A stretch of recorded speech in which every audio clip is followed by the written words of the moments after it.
The moment before the storm, July 24th, 1943, 11:47 p.m., 18,000 feet above the North Sea. The throb of 4 Merlin engines fills Flight Sergeant David Mitchell's ears as Lancaster ED-588 climbs through scattered clouds toward the German coast. Inside the fuselage, it's cramped, cold, and smells of oil, metal, and fear. Mitchell glances at the packages stacked beside the flare chute. Ordinary brown paper bundles tied with string, each one weighing about a pound. They look harmless, innocent even. But tonight, these bundles will blind an entire nation. Mitchell's pilot, squadron leader James Harrison, banks slightly left, following the bomber stream, over 200 Lancasters and Halifaxes heading toward Hamburg. Through the Astrodome, you can see them, dark silhouettes against moonlit clouds, each one carrying 7 tons of high explosive and incendiary bombs. And something else, something the Germans have never seen before. 15 minutes to target, the navigator announces through the intercom. Mitchell picks up one of the bundles. It's light. Inside are thousands of thin aluminum strips, each one cut precisely to 27 centimeters long and 2 centimeters wide. The RAF calls it window. The scientists call it radar countermeasures. Mitchell just calls it his best chance of getting home alive. For months, RAF Bomber Command has watched its losses climb. 1 in 20 aircraft lost per raid, sometimes 1 in 10. The Luftwaffe's night fighters, guided by ground radar, have turned the night sky into a killing ground. Würzburg radar stations track bombers with terrifying accuracy, vectoring Messerschmitt Bf-110s and Junkers Ju-88s straight to their targets. Flak batteries, fed coordinates by Freya early warning radars, bracket bomber formations with 88mm shells that explode in precise patterns. Until tonight. Mitchell tears open the first bundle. The aluminum strips cascade out, catching the faint light. Each strip is exactly half the wavelength of German radar frequencies, designed to return a signal identical to a bomber's radar signature. Drop enough of them, and German radar screens will light up like a Christmas tree. 5 minutes to coast, Harrison's voice crackles. Mitchell positions himself at the flare chute. His hands are steady now. 3 years of operations have taught him to push fear aside and focus on the job. Drop 1 bundle every minute. That's the order. Simple enough. Except nothing about tonight is simple. This is an experiment conducted at 18,000 feet, with 7 men's lives, depending on whether some scientists in England got their calculations right. The Lancaster lurches as flak begins to burst below. Orange flowers of destruction blooming in the darkness, but they're firing blind, relying on predicted altitudes and speeds. Within minutes, that will change. Or rather, it won't change. It will disappear into chaos. Dropping window, Mitchell announces. He pushes the first bundle down the chute. It tumbles into the slipstream, tearing apart immediately. Thousands of aluminum strips spiral into the night, each one reflecting radar waves, each one screaming "bomber" to German radar operators 60 miles away. Mitchell counts 60 seconds and drops another, then another. The packages disappear into darkness, leaving behind an invisible cloud of electronic confusion. In the nose, Bomb Aimer Sergeant Peter Cole watches through his position as other bombers in the stream begin dropping their bundles. Through the darkness, he can almost imagine them, millions of strips floating down, creating a metallic blizzard that radar waves can't penetrate. "Jesus Christ," Cole whispers, "look at the flak."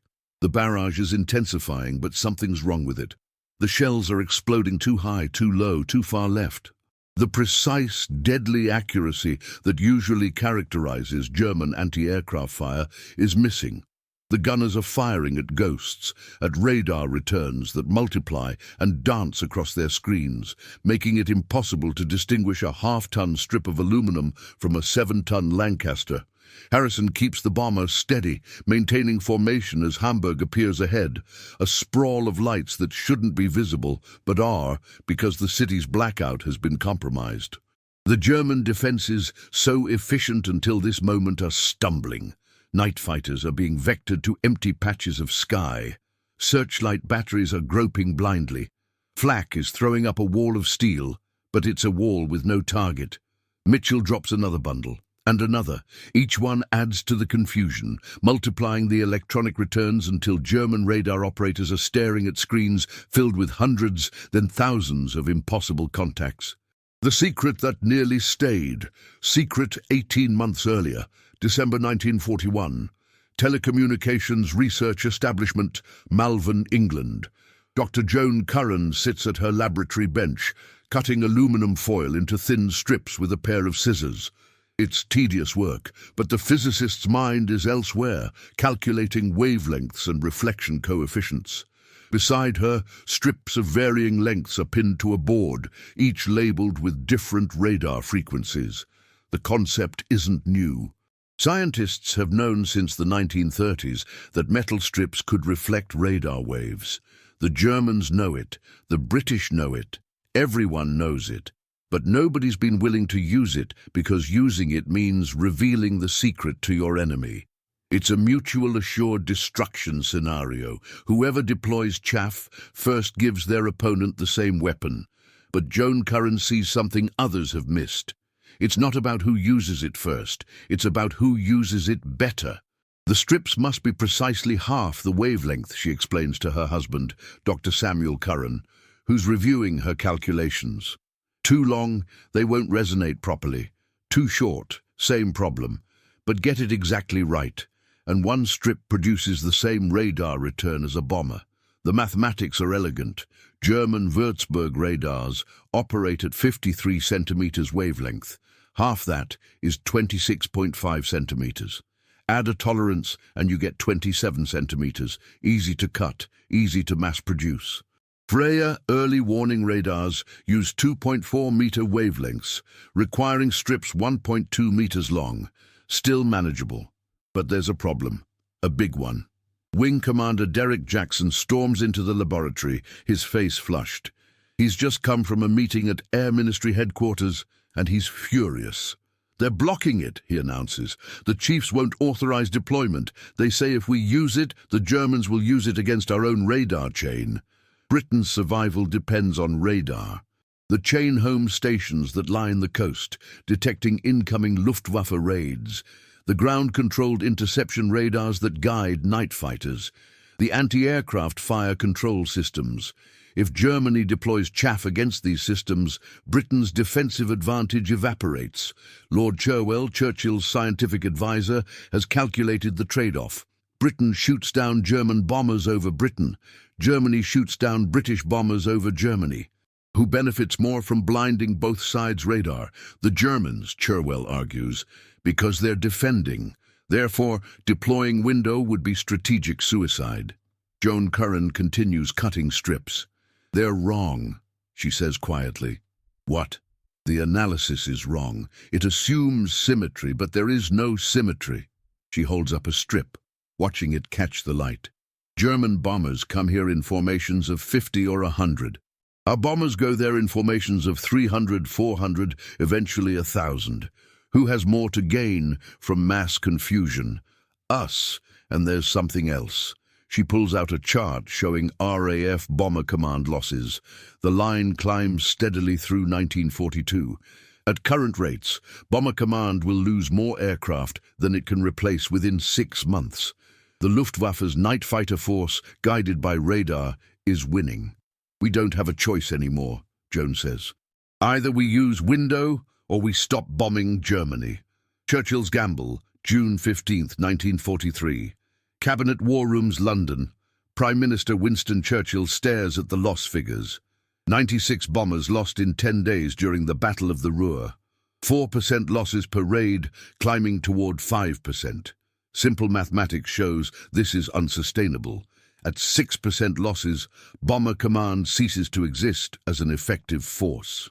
Air Chief Marshal Sir Arthur Harris, commander of Bomber Command, stands before the cabinet, his jaw set in characteristic determination. We can break Germany, Harris insists, but not with these losses. Give me window, and I'll give you Hamburg. The debate has raged for months. Every technical expert, every operational commander, every strategic analyst has weighed in. The arguments circle the same points: tactical advantage versus strategic risk, offense versus defense, immediate gains versus long-term consequences. Churchill listens to both sides, his fingers drumming on the table. He's acutely aware that this decision could alter the course of the war. Use window too soon, and Britain's radar-dependent defences become vulnerable. Wait too long, and Bomber Command bleeds to death over the Ruhr. But something has shifted. Intelligence reports indicate the Luftwaffe is already reducing bomber operations against Britain, focusing resources on the Eastern Front. The threat of massive German raids is diminishing. Meanwhile, the threat to RAF bombers over Germany is escalating. How quickly can the Germans deploy their own chaff? Churchill asks. Dr. R.V. Jones, the scientific intelligence officer, steps forward. We estimate 3 to 6 months, Prime Minister. They'll need to manufacture millions of strips, develop distribution methods, train crews. It's not a weapon you can improvise. And in those 3 to 6 months? We burn German cities to the ground, Harris states flatly. Churchill makes his decision. Authorization granted. Operation Window commences July 24th. Target, Hamburg. The blizzard begins July 24th, 1943, 11:58 p.m. Stade radar station, 20 miles west of Hamburg. Oberfeldwebel Klaus Weber stares at his Würzburg radar screen in disbelief. 2 minutes ago it showed 15 distinct contacts, RAF bombers crossing the coast. Now it shows 200, then 500. The screen is filling with returns, each one indistinguishable from an actual aircraft. Störung, he mutters, interference, but this isn't normal jamming. Jamming creates noise, static, a general degradation of the picture. This is different. These are discrete contacts, each one sharp and clear, each one exactly where a bomber could be. Which ones are real? His operator asks, voice rising. Weber doesn't know. He literally cannot tell. The radar sees everything, which means it sees nothing. He reaches for the phone to call the fighter control center, but even as he does, he knows it's hopeless. How do you vector night fighters to targets when your screen shows 500 identical returns? At Lüneburg, 40 miles away, Freya Station 307 is experiencing the same nightmare.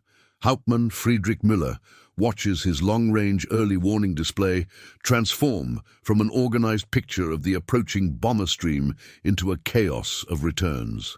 The British formation should be distinct, a dense cluster of contacts moving southeast.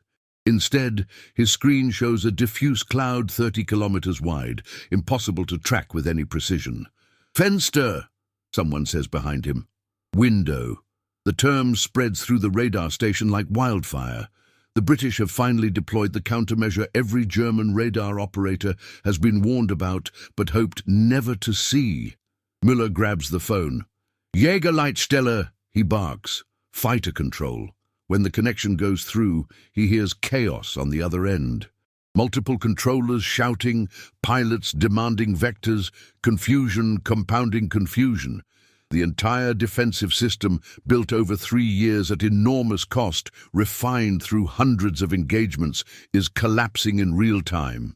In the sky above Stade, Hauptmann Hans-Joachim Jabs circles his Bf-110 night fighter, listening to ground control vectoring him toward something.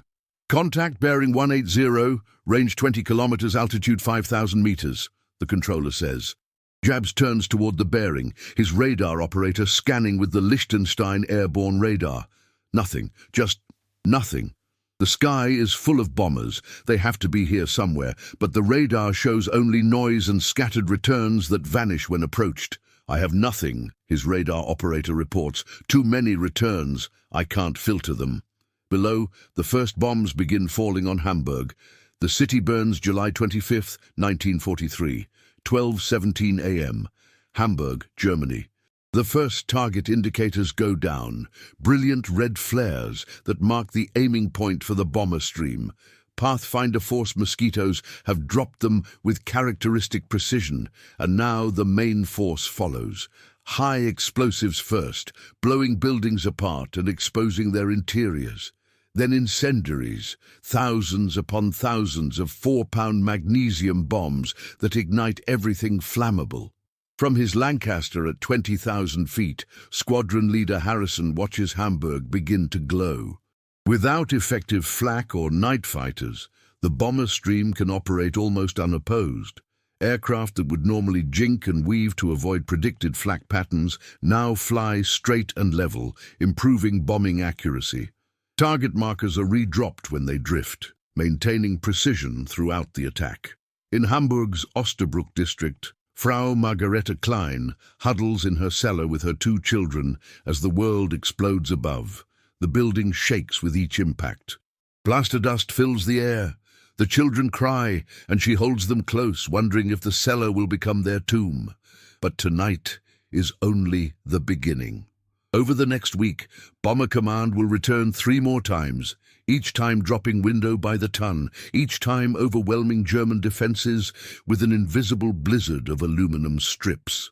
The raids will create a phenomenon meteorologists have never documented: a firestorm. On July 27th, the temperature in central Hamburg will exceed 800 degrees Celsius.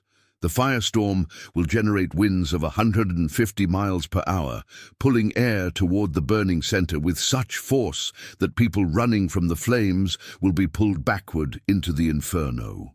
40,000 people will die in a single night.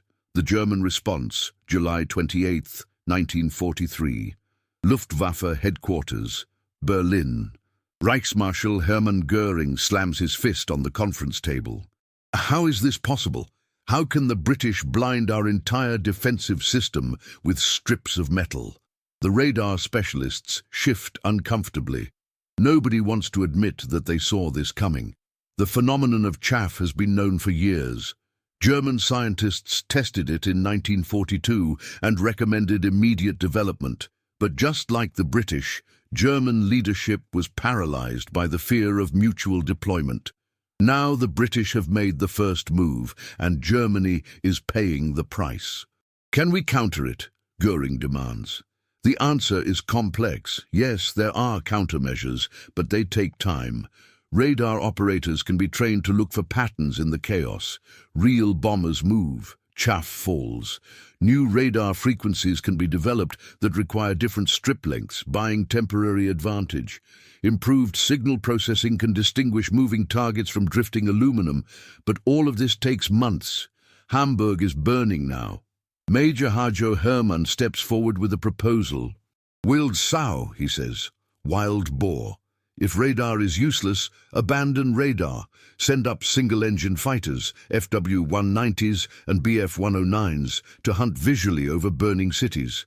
The fires illuminate bombers from below, making them visible. It's primitive, dangerous, and desperate.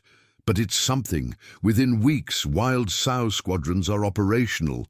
German night fighter losses spike as pilots fly in darkness without ground control, but they score victories. The pendulum begins to swing back toward equilibrium. The war changes forever. September 1943, RAF High Wycombe, Bomber Command Headquarters. The results of window are undeniable. Loss rates have dropped from 5 to 6% to 2 to 3%. Hamburg lies in ruins. But Air Chief Marshal Harris knows the advantage is temporary. German defenses are adapting. Already night fighter tactics are evolving. New radar systems are being rushed into service. The aluminum blizzard gave Bomber Command 2 months of operational freedom. Now both sides are locked in an escalating technological arms race. Window forced German radar to evolve. German countermeasures force British jamming to evolve. Round and round it goes, each innovation spurring counter-innovation, each advance met with adaptation. But something fundamental has changed. The night sky is no longer Germany's exclusive domain. The balance has shifted. RAF bombers can now reach any target in Germany with losses that, while still severe, are sustainable. The strategic bombing campaign can continue. History will record Hamburg as a turning point, not because of the firestorm, though that was horrific enough, but because of what those simple aluminum strips represented. In war, information is power. Radar provided information, window denied it. The side that controlled the electromagnetic spectrum controlled the night. Flight Sergeant Mitchell, now on his 28th operation, still drops window bundles every minute. It's routine now, just another task in the deadly choreography of a bombing mission. But sometimes, when he tears open a package and watches the strips tumble into darkness, he thinks about those first few minutes over Hamburg when German radar screens lit up like a blizzard and an entire defensive system went blind. That moment changed everything.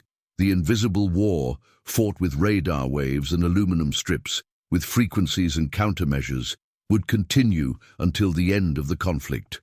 But on that July night in 1943, when the RAF opened a window, they proved that sometimes the simplest technologies are the most devastating. Germany would eventually deploy their own chaff. They called it Dupel. But by then, the strategic initiative had shifted.